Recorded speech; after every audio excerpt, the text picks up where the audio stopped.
నా own house నా dream sir fulfil అయిపోయింది ఈ రోజు. ఎవరి పేరు మీద వచ్చింది? నా పేరు మీదే సార్, గీతాంజలి. ఎస్, అందుకే నా ఓన్ హౌస్ నా డ్రీమ్ అని చెప్తున్నాను నేను క్లియర్ గా.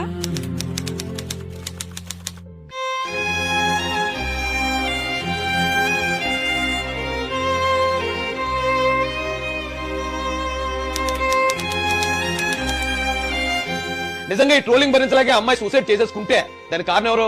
ఈమె ఆత్మహత్య కారణాలు ఏంటంటే ఐటీడీపీ వాళ్ళు సోషల్ మీడియాలో, అదే విధంగా తన ఫోన్ కి టైం కాని టైంలో అసభ్యకరమైనటువంటి కొన్ని ఫోటోస్, కొన్ని మెసేజ్లు టైం కాని టైంలో అనేక మంది ఫోన్ చేసి అసభ్యకరంగా మాట్లాడటం, ఇవన్నీ తను తట్టుకోలేకపోయింది. ఖచ్చితంగా దీనిని మానసిక అత్యాచారం అని చెప్పొచ్చు. పట్టాలు తీసుకుంది, ఆనందంగా మాట్లాడింది, బాగా వైరల్ అయింది. దానికి గుడ్ కామెంట్స్ వస్తాయి, బ్యాడ్ కామెంట్స్ వస్తాయి.